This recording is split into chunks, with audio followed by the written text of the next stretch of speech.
Welcome to Daily English Stories. Every story hides a world. Some inspire, some haunt, some stay forever. Chapter 1. The Joy Before the Silence. I sat on the cold bathroom floor and cried. My baby was screaming in the other room. I hadn't showered in days. I felt exhausted, empty, and invisible. My name is Emma. I'm 31 years old. This is the story of how motherhood slowly took my old life away before I even realized it was happening. But it didn't start like this. In the beginning, everything felt beautiful and full of hope. When I found out I was pregnant, I was the happiest I had ever been. My husband James and I had been trying for a baby for almost a year. Every month we hoped, every month we were disappointed. So when I finally saw the positive pregnancy test, I couldn't believe my eyes. I cried. James cried too. We hugged each other in our small kitchen and laughed through our tears. It felt like our dream was finally coming true. We called our families the same day. My parents were excited. James's parents were happy. Our phones didn't stop ringing. Everyone was congratulating us. Everyone was smiling. I felt loved. I felt important. I also told my friends. I had 3 close friends, Sarah, Monica, and Rachel. We had been friends since college. For years, we did everything together. Movie nights, dinners, weekend trips, late-night talks. They were my chosen family. When I told them I was pregnant, they screamed with happiness. They hugged me and asked 100 questions. They told me how excited they were to meet the baby. A few months later, they even threw me a baby shower. They bought tiny clothes, toys, and baby blankets.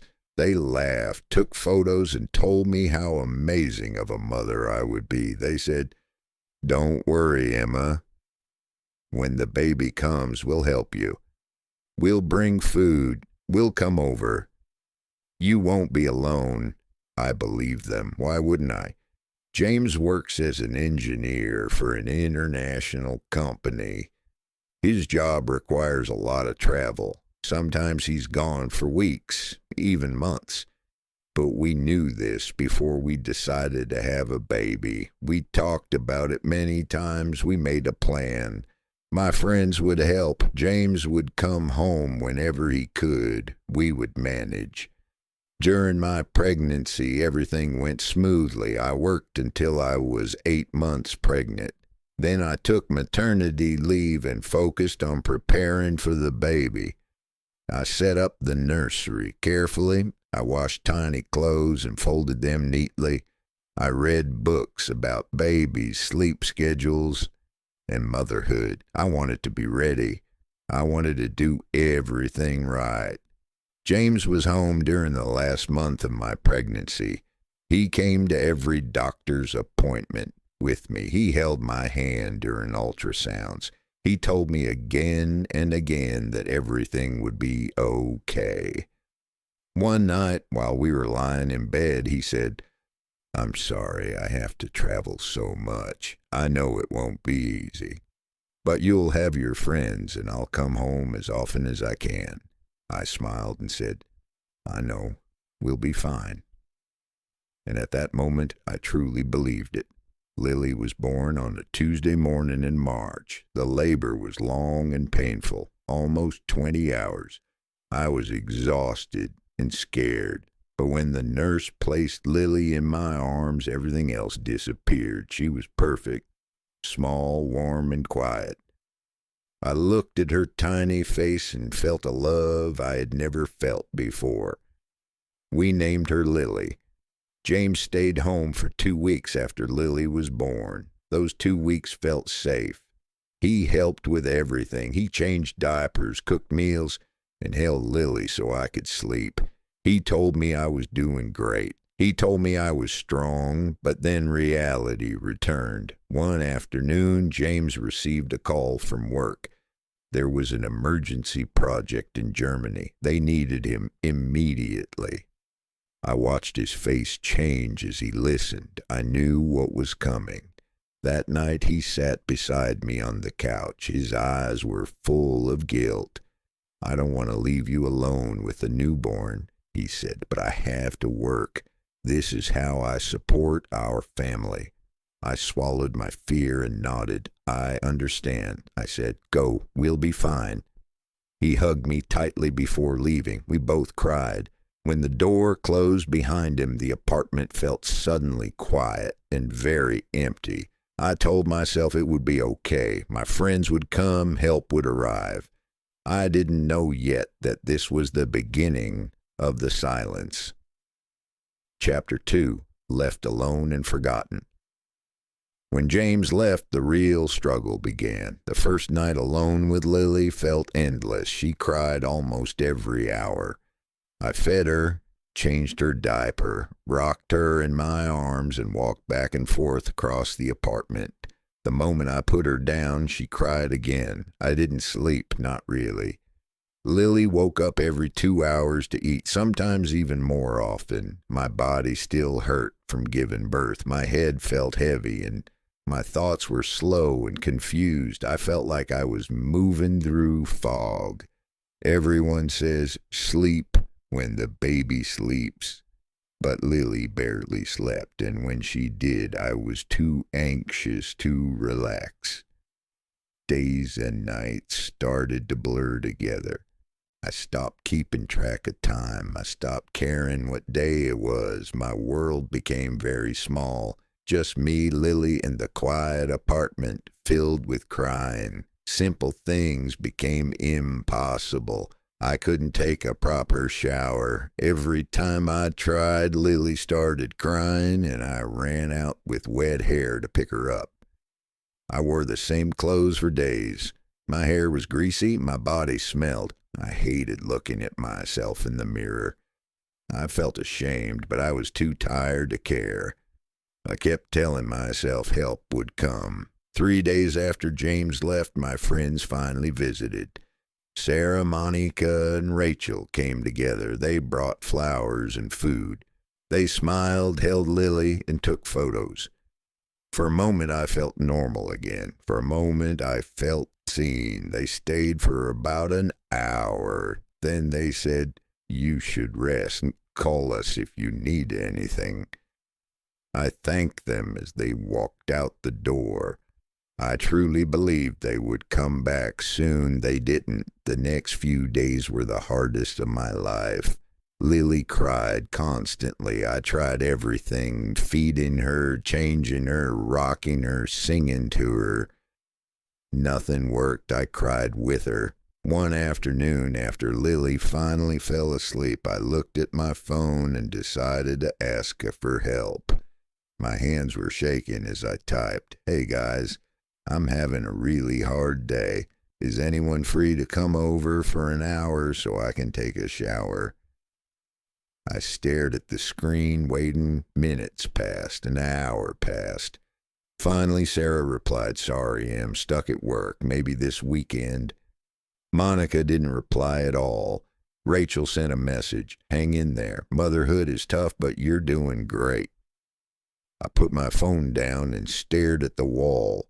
The weekend came. Nobody showed up. I sent another message. "Anyone want to come visit? Would love to see you." Sarah said she had plans with her boyfriend. Monica said she was too busy with work. Rachel sent a heart emoji. That was all. Days turned into weeks. I was completely exhausted. I couldn't remember the last time I slept more than 2 hours in a row. I forgot to eat real meals. I survived on crackers, cereal, and cold coffee. The apartment became a mess. Dirty bottles were everywhere. Laundry piled up. Dishes filled the sink. I tried to clean, but Lily always needed something. Every time I started to feel slightly human, she cried again. James called me every day from Germany. "How are you?" he asked. "How's Lily?" I lied. "We're fine," I said. I didn't want to complain. I didn't want to sound weak. Other mothers did this every day. Why couldn't I? Inside, I was drowning. I tried calling my mother, but she lived far away. She wanted to help, but she couldn't come. James's mother lived nearby. When she visited, she looked around my messy apartment and said, "In my day, we managed just fine alone. You just have to be strong." Her words hurt more than silence. She left without helping. I felt judged. I felt small. One day while Lily slept, I finally managed to shower. I placed her bassinet in the bathroom and turned on the water. The warm water touched my skin and I started crying. Not because I was sad, but because I was relieved. When I got out, I saw messages in my friend group chat. My heart jumped. Maybe they were checking on me. They weren't. They were planning brunch for Sunday, talking about a new restaurant, laughing. Nobody mentioned me. I typed a message slowly. "That sounds nice. Can I bring Lily?" I waited. 10 minutes passed, 20 minutes, an hour.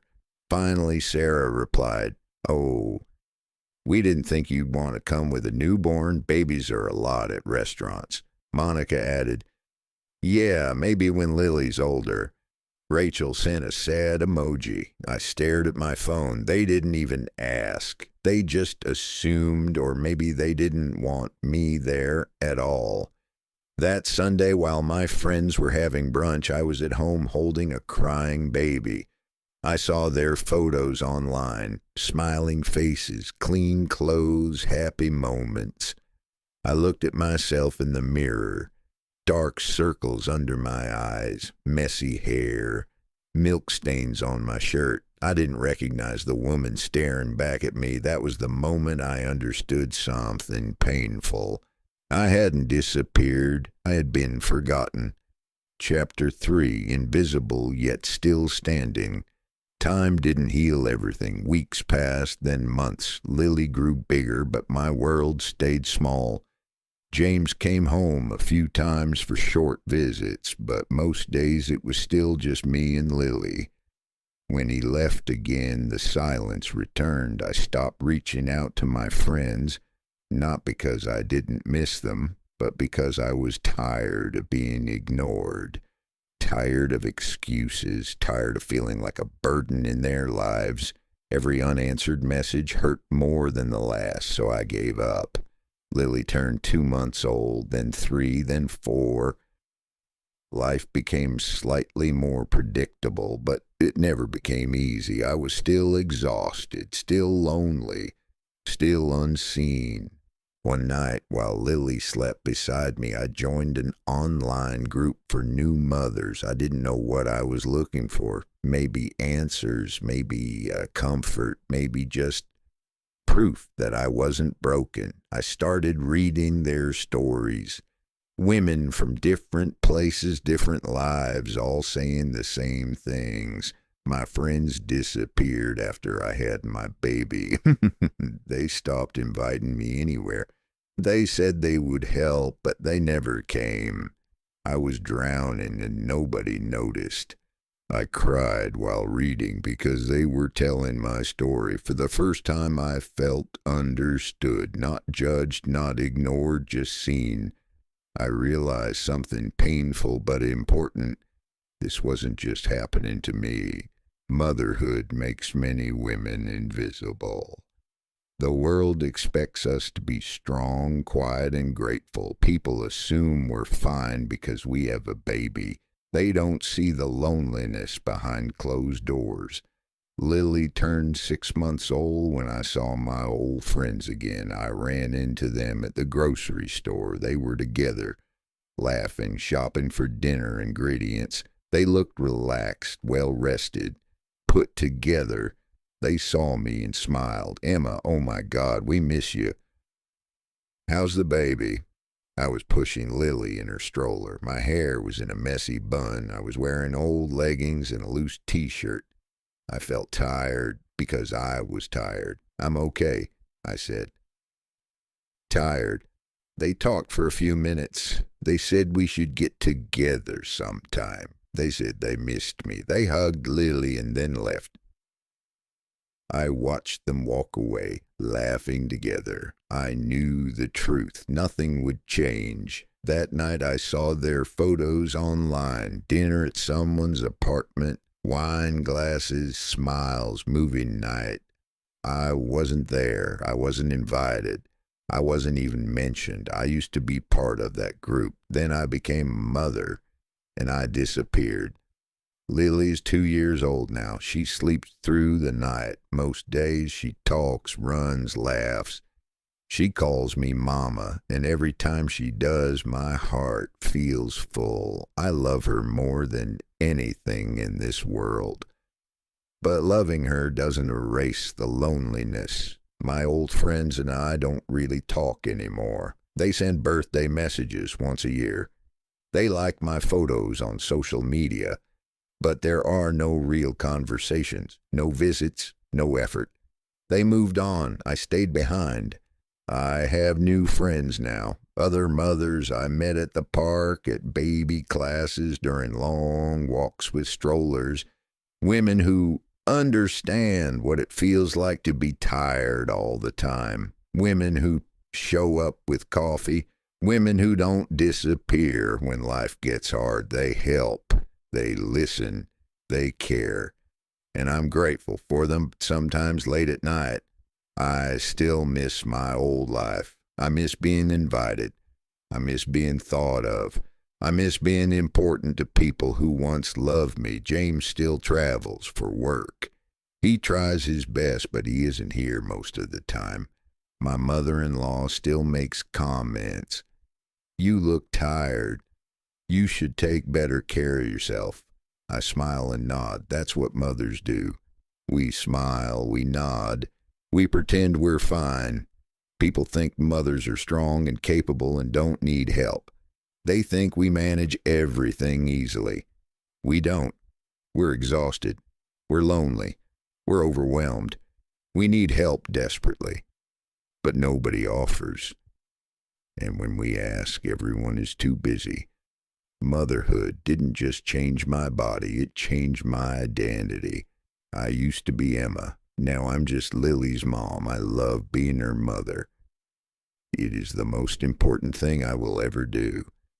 But I wish someone had warned me how lonely it would be, how friends would fade away, how invisible I would become. There was no big fight, no betrayal, just a slow disappearance. Unanswered messages, plans that never happened, friendships that quietly ended. This is my story. It's not dramatic. It's not shocking.